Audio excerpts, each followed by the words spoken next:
the Essenes embodied Jesus Christ. The story of Jesus most likely began around 100 years before the story begins, with his birth at the beginning of the Common Era. The first written version of the story is the Gospel of Mark that dates from 70 Common Era, about 40 years after the story says Jesus died. This is also the time of the Jewish revolt against Rome and the defeat and expulsion of the Jewish people from the Promised Land. The knowledge of the Hebrew Bible in a time of illiteracy indicates that the Gospel of Mark was written by Rabbis, or very learned men in Judaism. Men who decided they needed to write down this story that had been circulating by word of mouth and storytelling for as many as 170 years, beginning with the founder of the Judaism sect of the Essenes, the prolific writers of the Dead Sea Scrolls, to make money. Their temple, homes, and country were gone. And it was desperate times for the Jewish people. The name of the founder of the Essenes was with a capital T, the teacher of righteousness. That was his name, the teacher of righteousness. Meaning he was believed to be the man described in Isaiah 53 who makes the many righteous. The man Jesus claimed to be. According to the oral story that most likely began 100 years before the Common Era, BCE, with this man called the Teacher of Righteousness, who established a sect of Judaism known as the Essenes, this teacher of righteousness who fought with a wicked priest. All this information is in the Dead Sea Scrolls. Fought with a wicked priest. Did not like the way the temple was being run. Did not like all the sinning going on in Jerusalem, and did not live there, and despised riches and the material things of the world, just like Jesus, who also claimed to be the teacher of righteousness. The oral storytellers, who were diverse and from different backgrounds, ethnicity, and ability, captured the imagination of the crowds with their oral skills and would earn their livelihood from donation of money and goods in the age of antiquity. Few could read in a world where literacy was restricted to just a few, and this did not begin to change until the Middle Ages. While the earliest forms of written communication date back to about 3,500 to 3000 BCE, literacy remained for centuries a very restricted ability closely associated with the exercise of power. Schools in ancient Israel, if any existed, served only the sons of the rich and the religious elite.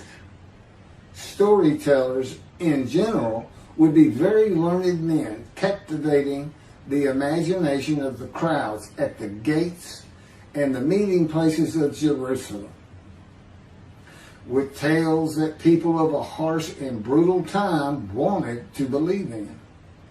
A time when medical treatment was primitive and life expectancy was 30 to 35 years, averaging those who died at birth to those who died with long life into their 70s and beyond.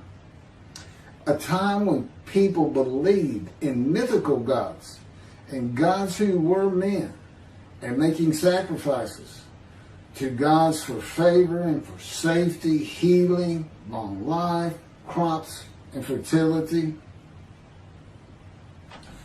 The Dead Sea Scrolls are generally thought to have been produced by the Essenes. No one really doubts it anymore. And the Essenes are a group that protested the way the temple was being run. Many of the Essenes went to the cliffs and the caves east of Jerusalem by the Dead Sea, known as Qumran, to prepare the way of the Lord, following the commands of the prophet Isaiah. Today, in this day, the day of the Lord, because the land burns again, the Jewish people have returned, and Jerusalem and the ruined cities have been rebuilt, Elijah clears the way for the Lord. They went to Qumran to get away from the sinning of the people of Jerusalem and the ways of the religious elite at the temple, which would have been Pharisees and Sadducees. The Essenes are never mentioned. They're never mentioned in the New Testament. Now, they are prolific writers. And they had their own gate. They had their own gate throughout the life of Jesus and for 40 more years until Jerusalem was destroyed. And that in 70 Common Era, when everything was being destroyed, that's when they put those scrolls deep into pottery, big pottery, and buried them. That's what kept them from disintegrating into dust. And if you ever look it up, I mean, when I say prolific, there must have been many people, they were copyists. But they also did, well, I won't get to it. They made commentary on the scrolls. One of the first leaders of the Qumran community, again, was the teacher of righteousness, identified in the Damascus document and the Habakkuk Pesher. A Pesher is a type of commentary in Hebrew. In the Pesher literature, the teacher of righteousness is presented as a founding figure who directly clashed with an opponent called the wicked priest. Of course, we all know what Jesus went through with the religious elite, Sadducees, Pharisees, and the high priest. This was the wicked priest in his day, 100 years before the birth of Jesus. The man described in Isaiah 53 is often referred to the teacher because of verse 11, where God says, verse 11 of chapter 53 of Isaiah, where God says, "My righteous servant makes the many righteous." The teacher of righteousness and his followers left a library of information on his teachings, himself, and Scripture, and would seem to be the first of many men to claim or to be claimed by others that the man described in Isaiah 53. Jesus is not even the last. No, he's not. But, I mean, he's not even the last. The Hebrew noun pesher is found in the Hebrew of the Qumran scrolls in the sense of meaning, explanation, interpretation. It is similar to a midrash in the Talmud. Various biblical texts were deemed prophetic and were subjected to pesher interpretation even when appearing in non-prophetic literary context. A copy of the pesher of Isaiah dates to the beginning of the 1st century Common Era. The pesher of Habakkuk attributes this technique to the founder of the community, the teacher of righteousness. In other words, this pesher is written during Jesus' life. And they had their own gate, the gate of the Essenes. The Qumran sect, like the broader Jewish movement from which it sprang, took a critical view of the established orthodoxy of its time, believing Israel to be under divine judgment, regarding itself as the true remnant of Israel and awaiting its imminent vindication. at the, quote, end of days. At the end of days, evil would cease, the wicked would be destroyed, and the righteous would live under a divine blessing. This is not unlike the teachings in Judaism today of a redemption, restoration, and exaltation of the Jewish people by the world of Gentiles, the nations, with peace throughout the world when the Anointed One comes. The Anointed One means Mashiach. The New Testament will say Messiah, but it just means anointed to do a task for God. And that would be from chapter 11, verses 1 and 2 of Isaiah. And the man is described in Isaiah 53 according to the sages and rabbis of the time. He's known as the leper scholar. And that's because it's a man suffering familiar with disease, sickness that will bring you to grief and be exposed to death. Today we would say cancer. And he makes the many righteous by his knowledge. That's in Isaiah 53. By his knowledge. Not by his death. Not by his crucifixion. Nobody dies. Exposure to death is not death. Jesus died. He was never exposed to death. He didn't get near it, but it did not happen.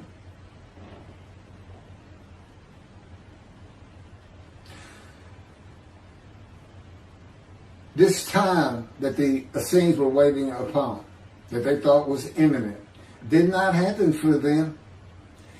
And it is this teaching that Jews for Judaism uses in the analysis that Isaiah 53 describes the Jewish people as God's righteous servant, as one man, Israel. The persecution of the Essenes and their leader, the teacher of righteousness, probably elicited the sect's apocalyptic visions. These included the overthrow of the wicked priests. Jesus pointed an accusing finger at the high priest and told him, "You shall see me return." Oh, it sounds threatening to me.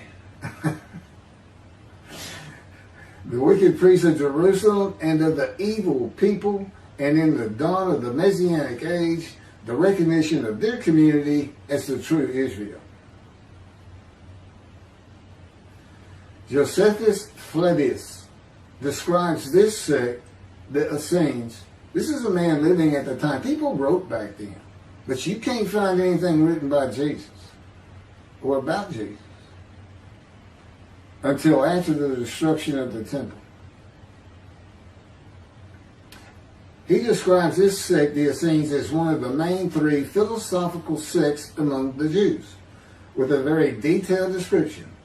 Excerpts from his book, Wars 2, chapter 8, include, this is in quotes, the third sect, which pretends to a severe discipline.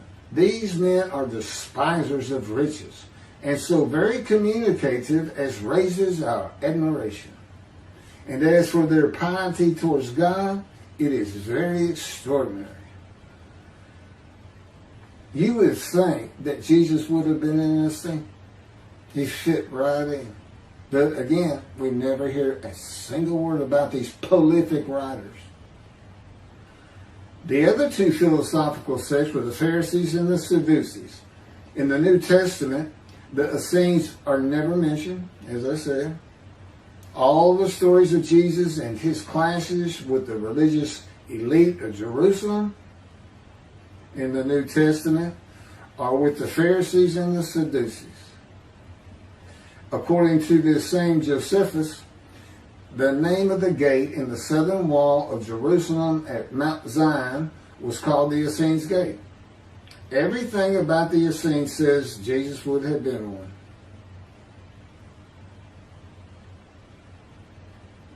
Peter and Paul, disciples later called apostles of Jesus, all said Jesus was the fulfillment of Isaiah 53 and the teacher of righteousness. All of Christianity does today.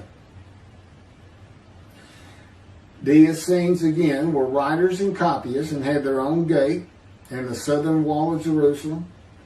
Their founding leader claimed to be the righteous servant, so did Jesus. It is impossible to believe that the Essenes had not heard of Jesus. It is impossible to believe they would not have gone to Jesus to question him and verify the stories around him and his claim of being God's righteous servant and right about him. Because they believed that their founder was the Moshiach and that the end times were coming. Moshiach, anointed one, described in Isaiah 53. They're great followers of the things Isaiah had to say, and there's a picture written on it during the life of Jesus. It's impossible to believe it.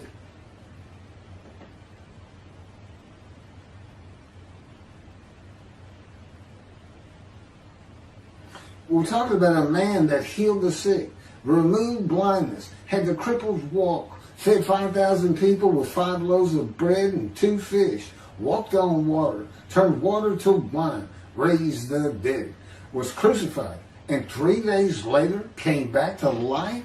And you think these people, how about Joseph Philadelphus? Why didn't he mention that? He talks about the destruction of the temple. He was there.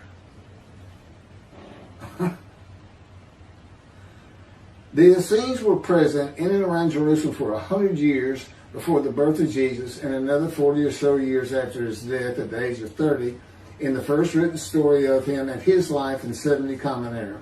There is not one word written by the Essenes of Jesus.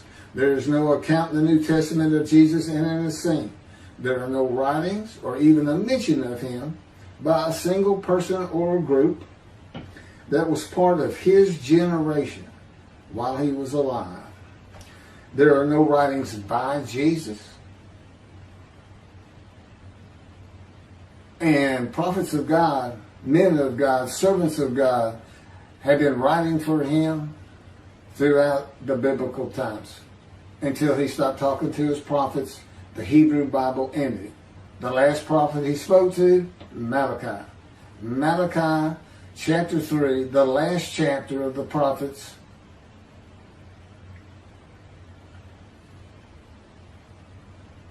writes for God the prophetic announcement that he will return. He's going to come back. Now, I've already talked about the 5 prophecies of Jesus of when he will return, and every single one of them was false. He didn't return, and his generation sums it up. Those who pierced him with the spear on the cross, he says in the Revelation on the first page, verse 7, those who pierced me with the spear shall see me return. I'm coming back quickly.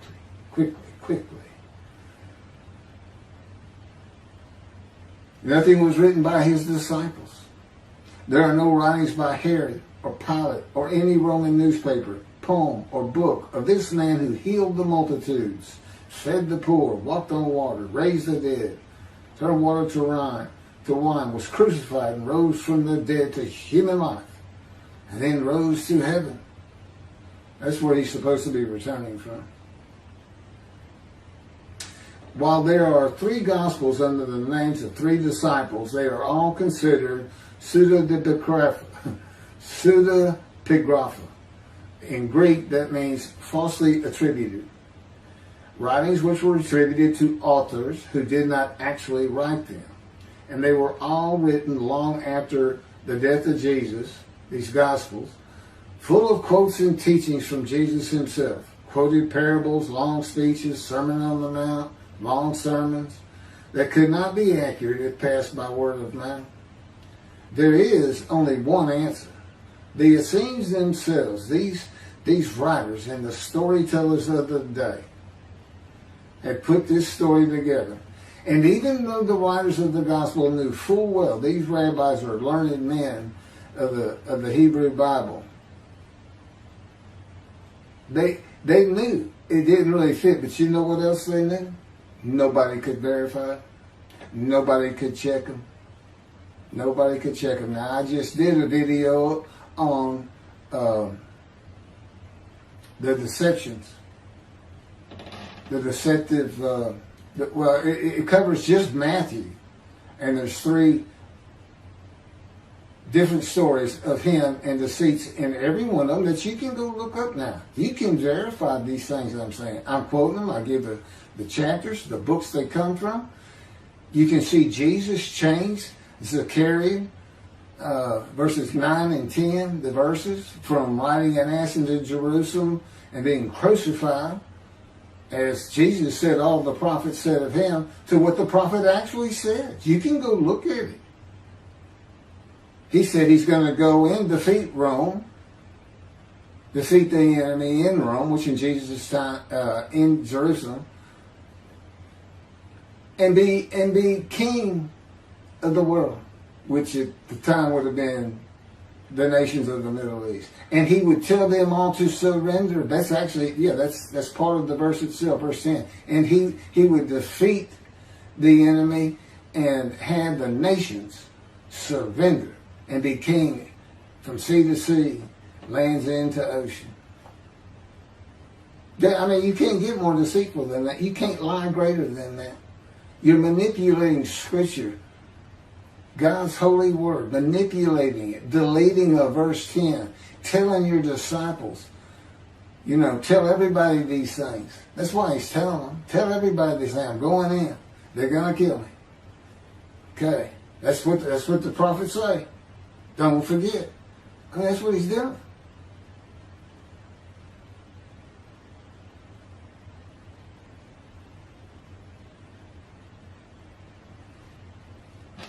Jesus is a myth. Go look it up. Go look at what a myth is. Believe me, it covers the New Testament. It covers Jesus Christ.